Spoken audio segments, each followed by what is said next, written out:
Good morning, students. Myself Rohit Agarwal. Students, today we are starting chapter number 5 of economics class 12, that is the money and banking. बच्चों अगर अपन separately if we discuss it separately, then money is a separate chapter as well as banking is a separate chapter. But if we discuss as per unit wise, then money and banking is considered as a part of a single unit. Okay, so first we discuss about the money and then thereafter we'll switch to banking. कि exactly first money क्या है, money chapter में हमें क्या क्या cover करना है and then we will discuss about the banking. Okay everyone, so I hope you all guys are aware about the term money. Exactly money होता क्या है बच्चों? जो भी हम आई थिंक सबको पता है, जो भी पैसे होते हैं जिसमें भी हम ट्रांजेक्शन्स करते हैं बच्चों, ठीक है, जो 100 रुपी 500 50 10 20 व्हाटसोएवर जो भी करेंसी चलती है authorised by RBI, that is termed as a money. Can we consider as a coin also as a part of a money? Answer is yes. But can we consider plastic card, we can say check, hundi, bill of exchange also a part of a money? Answer is no, because these are the facilities which are provided by the bank or other institutions. Okay, so this is not exactly termed as a money, but these are just a part of a money, a sort of a different way of transactions. Okay, so what does the term money means exactly बच्चों? अगर हम ऐसी कोई भी चीज लेके जाते हैं जो जनरली कोई भी पर्सन एक्सेप्ट कर ले और उसे लेने से डिनाई नहीं करे, तो that will be consider as a money. ठीक है, लाइक अभी आज की डेट में बहुत सारे पेटीएम और व्हाट टू से फोन पे, गूगल पे, ये सब ट्रांजेक्शन चल रहे हैं बच्चों. ये सब क्या है? These are the resources, these are the platforms through which we are taking place और through which the transactions are taking place. ये एक ऐसे सोर्स है जिसके थ्रू ट्रांजेक्शन्स हम कर रहे हैं. So can we say exactly they are the money? No sir, they are not the money. They are the apps which are providing some sort of a facility of buying and selling and just only for conducting some sort of a transactions. Hope चीजें समझ में आई बच्चों? सो money exactly है क्या?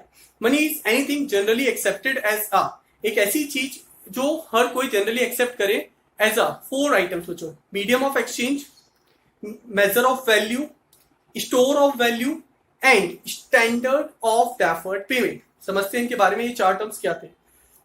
Medium of exchange मतलब एक ऐसा source of exchange जिसको हम एक मीडियम के तौर पे यूज करते हैं, हम इजीली एक्सचेंज कर सकते हैं, जिसके थ्रू हम ट्रांजेक्शन्स कर सकते हैं. हमें आपसे कुछ परचेज करना है, ठीक है, suppose you are a shopkeeper and I want to purchase something from you guys. So हमने आपको कुछ दिया, पैसे दिए, उसके बदले में आप हमें क्या दे देंगे? गुड्स. ठीक है, right now what I am doing बच्चों, I am providing a services. ठीक है, so can I say I am providing these services free of cost? Might be or may not be, because if I am charging a fee from somewhere, तो it means I am just charging my services. ठीक है, it means आप हमें money के terms में कुछ पे कर रहे हैं, बदले में हम आपको सर्विसेज प्रोवाइड कर रहे हैं. ठीक है, in the similar manner business में हम कोई गुड्स परचेज करते हैं और बदले में उसको पैसे देते हैं. That's the medium of exchange. Second, major of value. Money is anything which is measurable. Like अगर हम पहले के टाइम पे बात करें बच्चों, जब मनी नहीं थी तो क्या चलता था? Any one of you? That's the term was barter exchange, जिसको हम बार्टर सिस्टम भी बोला करते थे. तो जो बार्टर सिस्टम या बार्टर एक्सचेंज एक्जेक्टली था क्या? It refers to exchange of goods and services and things for goods services and things. चीजों के बदले में चीजों का एक्सचेंज, आदान प्रदान, लेकिन उसमें सॉर्ट ऑफ कॉमन वैल्यू नहीं होती थी. ठीक, मेजर ऑफ वैल्यू मतलब like suppose as a farmer I have a wheat with me, ठीक है, and as a businessman you have a on your shop you have a clothes with you. ठीक है, I want to interchange, हमें clothes खरीदने हैं, लेकिन as a farmer हम पे पैसे नहीं हुआ करते थे. ठीक है, तो क्या हम क्लॉथ्स की वैल्यू और वीट की वैल्यू मेजर कर पाते थे उस टाइम पे? Answer is no. At that time of time barter system बच्चों बहुत सारी प्रॉब्लम्स प्रिवेल करती थी, मतलब हुआ करती थी. उन सारी प्रॉब्लम्स को ओवरकम करने का काम किसने किया है? Money. Money ultimately remove all the limitations or all the problems of barter system. ठीक है, तो measure of value. Now suppose if I have a 100 rupee currency 500, but for example suppose I have this note. ठीक है, this is what 500 rupees notes. अगर ये हम note किसी को पे करते हैं तो क्या बदले में हम 500 के गुड्स परचेज कर सकते हैं? Answer is yes. ठीक है, one more, suppose I have this one more currency note with me. ठीक है, इट्स अ 2000 रुपी नोट्स. ठीक है, अगर हम ये नोट किसी को देते हैं तो क्या बदले में हम 2000 रुपीज के गुड्स ले सकते हैं? Answer is yes. Why? Because these 500 and 2000 rupee notes are measurable. Measurable means हम इनको मेजर कर सकते हैं, इनकी वैल्यू डिटरमाइंड है. आर यू गेटिंग बच्चों? तो मेजर ऑफ वैल्यू मतलब जिसको आप मेजर कर सकते हो. अब हम मनी के टर्म्स में किसी भी चीज को मेजर कर सकते हैं. Yes, if I want to purchase a cloth, हमने पूछा भैया ये क्लॉथ कितने का है, ये टी शर्ट कितने की है, उसने बोला 500. हमने 500 पे किए, टी शर्ट परचेज कर ली. ठीक है ना. वो शॉपकीपर गया फार्मर के पास, उसने बोला भैया वीट चाहिए मुझे. उसने बोला वीट क्या केजी? 20 rupees per KG. ठीक है. उसने 5 केजी वीट मांगा, 20 into 5 दैट इज 100 रुपीज दिए, 5 केजी वीट ले लिया. तो कैन बी से अब ये जो ट्रांजेक्शन है बहुत इजी हो रहे हैं. Yes, this is what a measure of value. मतलब with the help of the money we can measure the value. Next is what बच्चों? Store of value. Store of value क्या होता था? पहले at the time of barter system कहीं ना कहीं ये प्रॉब्लम आती थी स्टोर ऑफ वैल्यू की. स्टोर ऑफ वैल्यू मीन्स बच्चों, एज अ फार्मर हम पहले वीट कल्टीवेट कर रहे हैं या क्रॉप व्हाटसोएवर क्रॉप हम कल्टीवेट कर रहे हैं, वो हमें स्टोर करके रखनी पड़ती थी. And after a specific period of time जैसे ही वो मार्केट में सेल होती तब जाके हमें पैसे मिलते. लेकिन क्या उसकी वैल्यू हमेशा सर्टेन है, सेम रहेगी? Answer is no. Answer is no. But I have to store that goods for a longer period of time till the time being वो सेल नहीं हो जाते. Answer is yes. हमें उसको होल्ड करके रखना पड़ेगा. बट अब जब होल्ड करके रख रहे हैं बच्चों, तो प्रॉब्लम क्या जा रही है? प्रॉब्लम आ रही है कि सर जब हमने वीट कल्टीवेट किया था उस टाइम वो फ्रेश था, लेकिन after holding it for a 6 month और 1 year, 1 साल या 6 महीने रखने के बाद उसकी क्वालिटी डिट्रोइट मतलब खराब हो गई है with the passage of time. जैसे जैसे टाइम जाता गया वैसे वैसे गुड्स की क्वालिटी खराब होती गई. क्या अब वो उसी रेट पे सेल हो पाएंगे?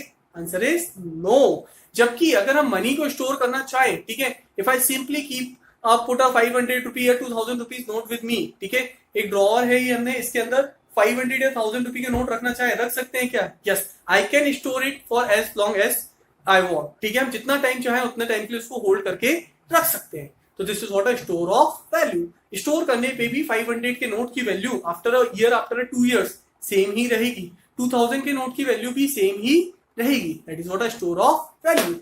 एंड लास्ट पॉइंट बच्चों, standard of deferred payment. Standard of deferred payment means क्या होता है? इंस्टॉलमेंट में पैसे पे करना. Previously when money was not there and in at the time of barter system, तब क्या होता था बच्चों? हम गुड्स के बदले में गुड्स एक्सचेंज करते थे. ठीक है, तो at that point of time, उस समय की बात थी, तब वहां पे ये ट्रांजेक्शन पॉसिबल नहीं हो पाते थे. सपोज हमें अगर कोई चीज चाहिए लेकिन हम पे अभी उसको पे करने के लिए उतना अमाउंट नहीं है, ठीक है, या उतनी हम पे कमोडिटी या गुड्स नहीं थे उस पॉइंट ऑफ टाइम पे, तो भाई कोई भी फ्यूचर ट्रांजेक्शन हमें अलाउ नहीं करता था. Why? Because future is uncertain and I am not sure कि हम आपको फ्यूचर में क्या पे कर पाएंगे. एज अ फार्मर हमारी क्रॉप नेक्स्ट ईयर कल्टीवेट हो या नहीं हो, जितनी इस साल हुई उतनी हो या नहीं हो, सेम क्वालिटी की हो या नहीं हो, बहुत सारी प्रॉब्लम्स थी. तो इसीलिए पहले के टाइम पे इंस्टॉलमेंट में बच्चों पेमेंट परमिट नहीं होता था, मतलब फ्यूचर डेट ट्रांजेक्शंस अलाउ नहीं होते थे. बट व्हाट आज की डेट में अगर हम बात करें तो क्या हो रहा है? Now it is possible. Answer is yes. With the introduction of money it is quite possible. I have a money with me. हमने कोई भी आउटलेट पे गए, हमने वहां से कोई भी गुड्स परचेज करे, ठीक है, हुंडई शोरूम पे गए हमने वहां से कार परचेज करी और हमने बोला भाई कार को हम अभी right now I am not have that much of money to pay the whole amount, पूरा पैसा हम नहीं पे कर सकते. ठीक है, तो उन्होंने क्या बोला? कोई बात नहीं सर, आप कार ले जाइए एंड अपकमिंग 10 months, अपकमिंग 12 या 15 months में जो भी अमाउंट रिमेनिंग है उसको इंस्टॉलमेंट पे कर दीजिएगा. राइट बच्चों? लाइक आप लोग बहुत सारी चीजें इंस्टॉलमेंट में परचेज करते हैं, मतलब हम गुड्स अभी परचेज कर रहे हैं, उसका बेनिफिट अवेल कर रहे हैं, लेकिन उसका अमाउंट हम बाद में इक्वल इंस्टॉलमेंट्स में पे कर देंगे. तो this is what a standard of deferred payment. मतलब अब हमारे सामने पेमेंट का एक स्टैंडर्ड है. डेफर्ड मतलब हमने उसको स्मॉल स्मॉल पार्ट्स में ब्रेक कर दिया एंड एक particular specific period of time में हम उसको पे ऑफ कर देंगे. तो जो एक टर्म लिखा है बहुत सिंपल सा, एसएमएस, जिसके थ्रू हम डेफिनेशन याद कर सकते हैं. Money is anything which is generally accepted as a SMS. Store of value, measure of value, medium of exchange and standard of deferred payment. Hope done है बच्चों. नाउ इसके साथ बच्चों अपन एक कॉन्सेप्ट और कवर कर लिया, फंक्शंस ऑफ मनी. मनी के एक्जैक्टली कितने फंक्शंस होते हैं बच्चों? There are only 2 functions of money, primary and secondary. Primary function and secondary function. Primary मतलब जो मनी के मेन फंक्शंस हैं. First point medium of exchange, second point measure of value. Money as a medium of exchange and measure of value बच्चों primary function के तौर पे act करता है. And store of value and standard of deferred payment, ये secondary functions के तौर पे वर्क करता है। मतलब एक इनके थ्रू तो ठीक है भाई, इतना कोई ज्यादा खास इंपॉर्टेंस नहीं है importance, but as a primary basis पे देखें हम कि सबसे ज्यादा इंपॉर्टेंट क्या है, that's what a medium of exchange and measure of value, transactions को वैल्यू करना, उनकी वैल्यू को डिटरमाइन करना, and as a general medium और सोर्स के तौर पे एक्सेप्टेंस होना उसका। Done everyone. सो प्राइमरी में दो एम है, medium of exchange and measure of value, and secondary में दो एस है, store of value and standard of deferred payment. Hope इतना क्लियर है बच्चों सबको। Now this is what barter exchange या barter system, exchange of goods for goods, commodities for commodities, things for things, ये सब बार्टर सिस्टम में चलता था बच्चों। Now in our next video we will discuss limitations of barter system, as well as along with this I will discuss some important concepts of money supply या functions of money। ठीक है, या we can say it's not a functions of money, it's the money supply। exactly money supply क्या है, उसकी chain कैसे work करती है, बहुत छोटा सा कॉन्सेप्ट है, and along with that limitations of barter system। Done everyone? Okay, thank you, have a good day।